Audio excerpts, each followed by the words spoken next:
तरफ विनाशकारी चक्रवात और दूसरी तरफ शांत प्रति चक्रवात, दोनों में अंतर क्या है इस वीडियो में समझेंगे। स्टार्ट करेंगे चैप्टर 13 चक्रवात एवं प्रति चक्रवात। चक्रवात के केंद्र में निम्न दाब और प्रति चक्रवात के केंद्र में उच्च दाब क्यों होता है? भारत में आने वाले चक्रवात इतने विनाशकारी क्यों होते हैं? इस अध्याय में हम उनकी संरचना विशेषताएं, ठीक है, प्रति चक्रवात की संरचना विशेषताएं और भारत में कौन कौन से प्रमुख चक्रवात होते हैं, विदेशों में उन्हें क्या क्या नाम दिया जाता है, ठीक है। इस वीडियो को अंत तक जरूर देखें। हम इसमें एमसीक्यू की सीरीज स्टार्ट कर रहे हैं जो लूसेंट की है। तो चलिए शुरू करते हैं चक्रवात एवं प्रति चक्रवात का यह है इम्पोर्टेंट चैप्टर।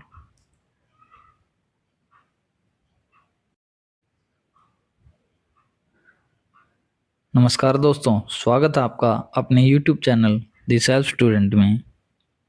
हम सब ने 12 चैप्टर कंप्लीट कर लिए हैं भूगोल के। आज हम 13वें चैप्टर को स्टार्ट करेंगे जिसका नाम है चक्रवात एवं प्रति चक्रवात। आइए दोस्तों स्टार्ट करते हैं चैप्टर नंबर 13 चक्रवात एवं प्रति चक्रवात। क्वेश्चन नंबर 1, चक्रवात की उत्पत्ति किस प्रकार होती है? यह होती है दो भिन्न तापमान वाली वायु राशियों के मिलने से, ठीक है, चक्रवात बनता है।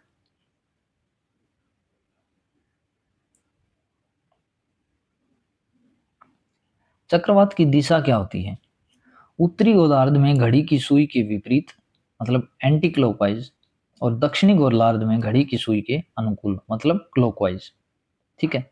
ये हमारी पृथ्वी है, ये ऊपर हमारा उत्तरी गोलार्ध है, ठीक है, ये दक्षिणी गोलार्ध है।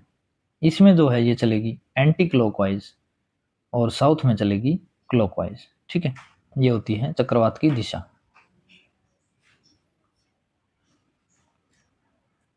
क्वेश्चन नंबर 3, चक्रवात की आकृति इनमें से किस प्रकार की होती है?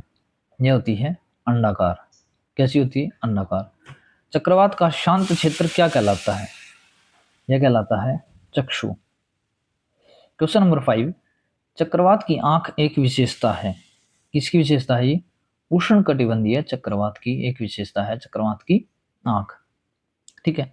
फ्रंटल वर्षा किस कारण से होती है? यह होती है चक्रवातीय गतिविधि की वजह से।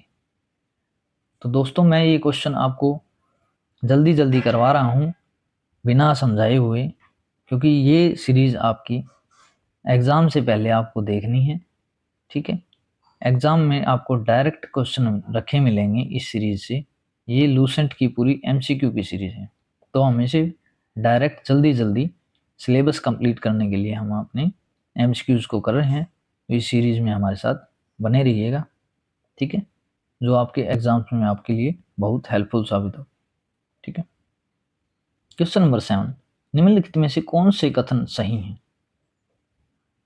चक्रवात एक निम्न दाब तंत्र है। उत्तरी गोलार्ध के चक्रवात में पवन संचलन दक्षिणावर्ती होती है। यह भी मैंने बताया था, एंटी क्लॉकवाइज होती है उत्तरी गोलार्ध में, ठीक है। ये ऑप्शन दोनों ही ठीक है, 1 और 2 दोनों ही ठीक है। टी स्केल पर निम्न में से किसका मापन किया जाता है? चक्रवातों की शक्ति का जो है मापन किया जाता है टी स्केल पर, ठीक है। क्वेश्चन नंबर 9, फिलीपींस, जापान और चीन सागर में जो उष्णकटिबंधीय चक्रवाती तूफान आते हैं उन्हें क्या कहा जाता है? उन्हें बोला जाता है टाइफून। ये पिछले चैप्टर जो चैप्टर नंबर 12 किया था पवन, उसमें हमने पढ़ा था चीन में जो होता है तूफान को क्या बोला जाता है? टाइफून बोला जाता है। और हरिकेन ये कहाँ चलते हैं? ये मिसिसिपी की घाटी में, ठीक है। हरिकेन कहाँ चलते हैं? मिसिसिपी घाटी में।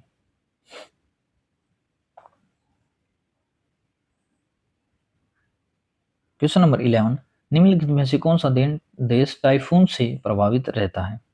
यह रहता है फिलीपींस और जापान सबसे ज्यादा इससे प्रभावित होते हैं। क्वेश्चन नंबर 12, उष्णकटिबंधीय चक्रवातों को ऑस्ट्रेलिया में किस नाम से जाना जाता है? ऑस्ट्रेलिया में बोला जाता है विली विली। निम्न में से किस हवा में चक्रवातीय गति का अभाव पाया जाता है? यह पापागायो जो चक्रवातीय गति है उसका अभाव पाया जाता है इस हवा में। चक्रवातों की उत्पत्ति से संबंधित भंवर सिद्धांत का प्रतिपादक कौन है? इनमें से कोई भी नहीं, ठीक है। टॉर्नेडो का मुख्य संबंध किससे है? टॉर्नेडो जो है नॉर्थ अमेरिका में बोला जाता है? टोर्नेडो। क्वेश्चन नंबर 16, चक्रवातों की उत्पत्ति से संबंधित ध्रुवीय वाताग्र सिद्धांत का प्रतिपादन निम्नलिखित में से किसके द्वारा किया गया है? यह किया गया है जे बर्कनीज के द्वारा। निम्नलिखित में से कौन सा सिद्धांत चक्रवातों की उत्पत्ति की व्याख्या नहीं करता है? ये बोला है नहीं करता है। कौन सा नहीं करता है? प्रगामी तरंग सिद्धांत नहीं करता। ठीक है, तो करते कौन से हैं? भंवर सिद्धांत, ध्रुवीय वाताग्र सिद्धांत और गतिक सिद्धांत। टाइफून नामक चक्रवात से कौन सा क्षेत्र प्रभावित होता है? टाइफून से प्रभावित होता है चीन सागर। ठीक है, चीन सागर। उष्णकटिबंधीय चक्रवात और उनकी अवस्थिति को हमें मिलान करना है। आइए मिलान करते हैं। चक्रवात जो है हम भारत में बोलते हैं इसको। ठीक है, प्रभंजन इसको कहाँ बोला जाता है? ये बोला जाता है संयुक्त राज्य अमेरिका में।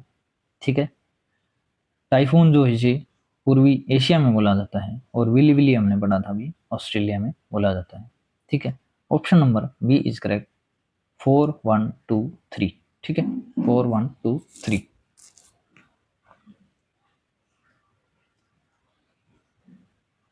प्रति चक्रवात की विशेषता क्या होती है? ये होती है स्वच्छ आसमान। ठीक है, उच्च दबाव वाली हवाएं जो केंद्र से बाहर की ओर चलती हैं क्या कहलाती हैं? इन्हें प्रति चक्रवात कहते हैं। प्रति चक्रवात में वायु दाब कहाँ अधिक होता है? कहाँ अधिक होता है? ये सेंटर में अधिक होता है। ठीक है, केंद्र में। प्रति चक्रवात किस क्षेत्र में कम उत्पन्न होते हैं? ये भूमध्य रेखीय क्षेत्र जो होता है उसमें सबसे कम पैदा होते हैं। क्वेश्चन नंबर 24, प्रति चक्रवात किस क्षेत्र में अधिक उत्पन्न होते हैं? ये उपोष्ण कटिबंधीय उच्च दाब वाले क्षेत्र में उत्पन्न होते हैं। क्वेश्चन नंबर 25, प्रति चक्रवात चक्रवात की तुलना में कैसे होते हैं? ये होते हैं बड़े होते हैं। ठीक है, बड़े होते हैं। प्रति चक्रवात की आकृति सामान्यतः कैसी होती है? ये गोल आकार की होती है। ठीक है, गोल आकार। प्रति चक्रवात में वायु की दिशा कैसी होती है? उत्तरी गोलार्ध में घड़ी की सुइयों के अनुकूल और दक्षिणी गोलार्ध में घड़ी की सुइयों के विपरीत। जैसे पहले बताया था, उत्तरी गोलार्ध में अब ये चलेगी क्लॉकवाइज और दक्षिणी गोलार्ध में चलेगी एंटी क्लॉकवाइज। ठीक है, क्वेश्चन नंबर 28, निम्नलिखित कथनों में से कौन सा प्रति चक्रवात के संदर्भ में सही है? कौन सा सही है? ये उच्च दाब केंद्र युक्त एक पवन तंत्र है। ठीक है, उच्च दाब वाला और केंद्र युक्त, सेंटर में इसका मेन फोकस होता है।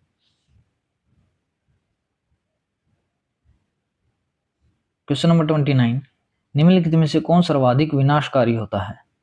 टोर्नेडो जो है सबसे ज्यादा विनाशकारी होता है, और ये कहाँ होता है? यूएसए साइड में। ठीक है, नॉर्थ अमेरिका में। टोर्नेडो क्या है? टोर्नेडो एक अति निम्न दाब केंद्र वाला तूफान है। ठीक है, चक्रवात है।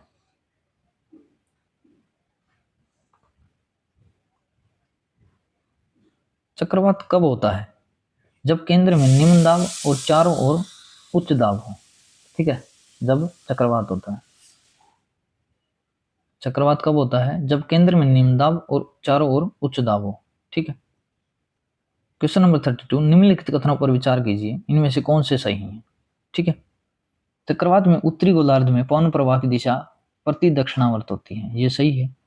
उष्णकटिबंधीय चक्रवात भूमि पर पहुंचने पर क्षीण हो जाता है क्योंकि कोष्ण नमन वायु की वृहद मात्रा में पूर्ति नहीं होती। ये भी सही है।